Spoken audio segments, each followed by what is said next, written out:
But I will not risk our energy security by refusing to address the difficult short-term choices we need to make. This government will stand with you as you invest in building more gas power stations, and if investors are serious about reaching net zero without damaging the economy or hiking bills for families, then they should stand with you too. There it is. Environmental campaigners have said it flies in the face of the government's promise to reach net zero by 2035. Joining me now is the founder of Ecotricity, the UK's greenest energy supplier, Dale Vince. Dale, afternoon to you. Afternoon, Ian. Well, I was just about to put my Tory... Sorry. I was just in the face of everything. Well, common sense. She said she's going to rescue us and keep us safe.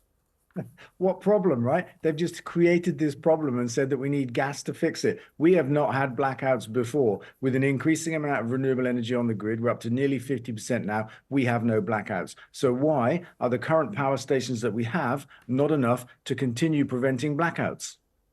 They have to be by simple mathematics. Her point seems to be that it's a kind of a safety mechanism, Dale, just in case, whether it's blackouts or whether it's just that the wind don't blow and the sun doesn't shine. Well, look, let me explain it again. I'll try it with some numbers, right? We're at nearly 50% renewable energy on the grid, and we've never had blackouts due to the wind not blowing and the sun not shining. It's never happened. It's not going to happen, right? We have enough capacity on the grid to make sure that it doesn't happen. If and when renewable energy gets to 75% and we've got 25% balance of fossil fuels and stuff, why are the power stations that could deliver the 50% and more when we needed it, why are they not enough to deliver the 25% and more when we need it? Do you know what I'm saying? As we shrink the role of fossil fuels in our grid, why do we need to build more? Is there an argument that there is just a kind of safety thing going on here, Dale? I get what you're saying. There hasn't, I can't remember this whole blackout era. It used to happen back in the 70s, but that was down to strike action, not down to anything else. But a government might say, look, a responsible government needs to have a contingency plan just in case. So why don't we have one? We've had 14 years of Tory rule. Where was the responsible government if we actually need a contingency plan? Of course, we have one anyway. We have a company called the National Grid. Their job is to keep the lights on. They've been doing that successfully.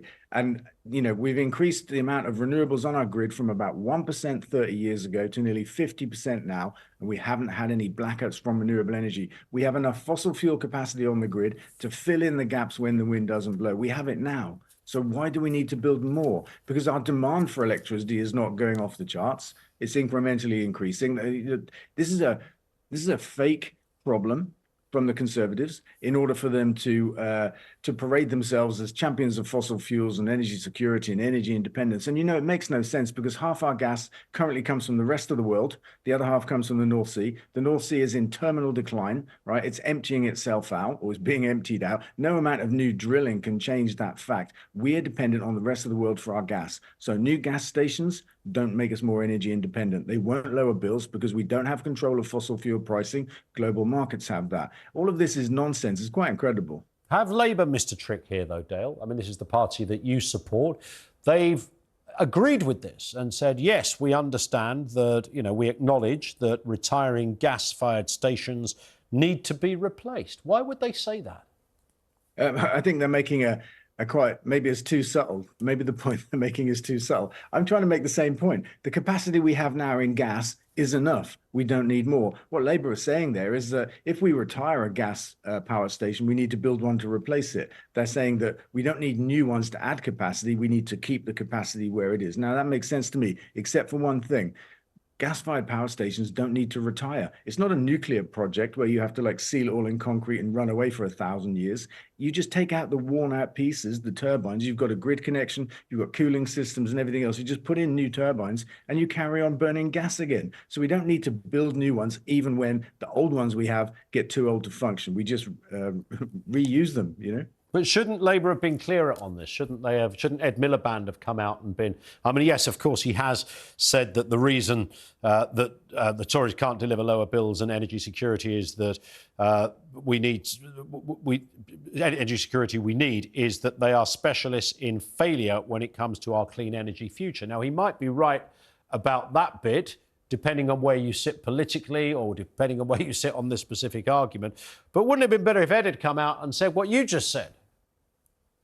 Yeah, I think I mean, he didn't get it wrong. We do need to replace the ones that retire. What I'm saying is we don't need to build new ones. We just replace the kit and, we refurbish them essentially. So he wasn't technically wrong in what he said. I think this is incredible, really. The Tories have created this problem, right? Overnight, they said, we've got a problem. We've got to take some tough short-term decisions or we're going to have blackouts. That is nonsense, absolute nonsense. The National Grid are running this show very well. They say we can get to 100% renewable energy without blackouts. They don't say we need to build more gas-fired power stations. So you're saying it's a different kind of the existing gas-powered stations, we keep the stations, but we alter what's in them, essentially.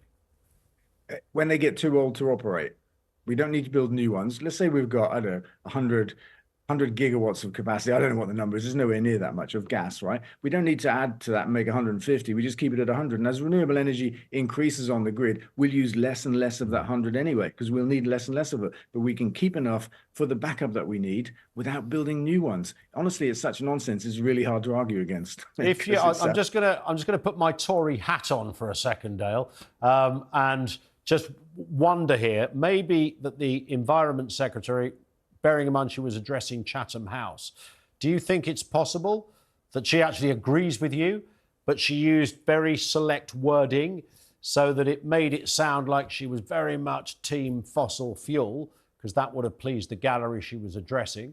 And in fact, she kind of means exactly the same as you and Ed Miliband have just alluded to. So not new ones, just refurbished ones.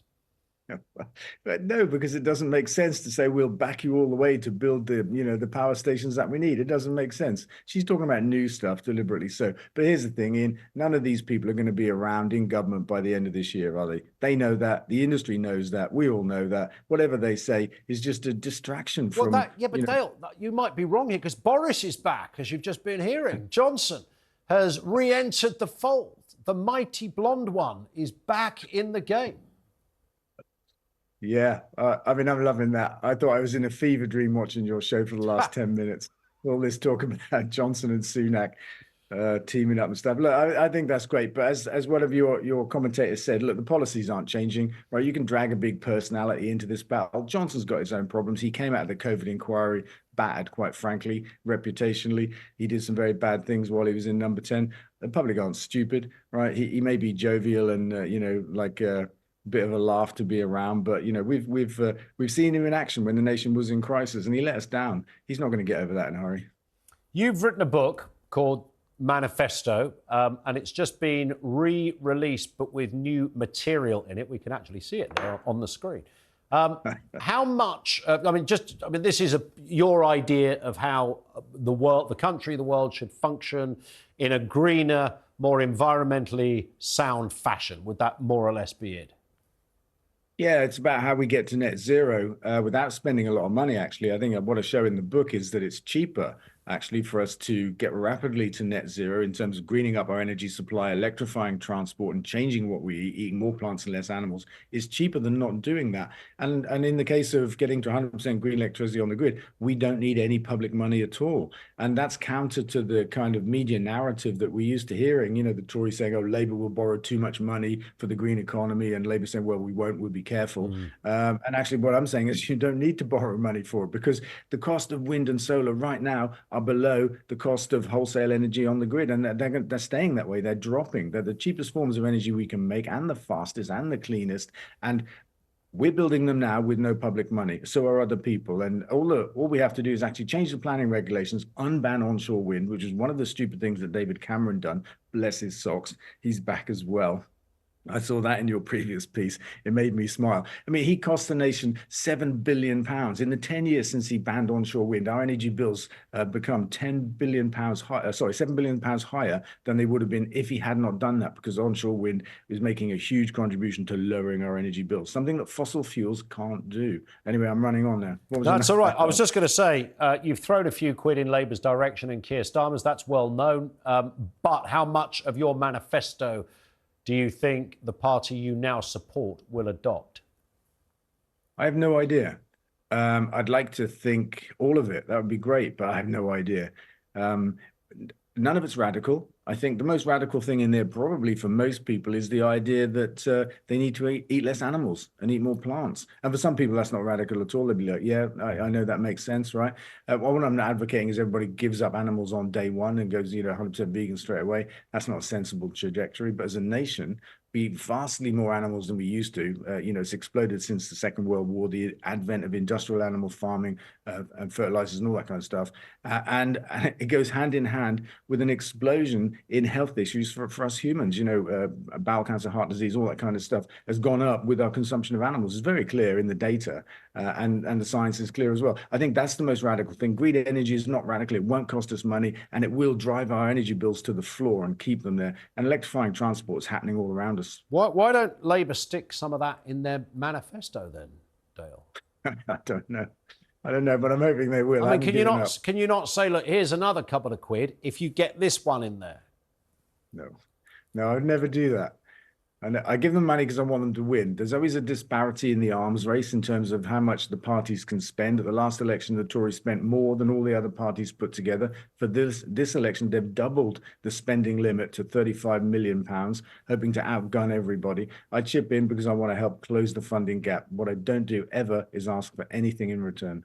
There it is. Dale, thank you as ever. Dale Vince, he is the founder of Ecotricity, Britain's greenest energy supplier, with us here on Talk TV.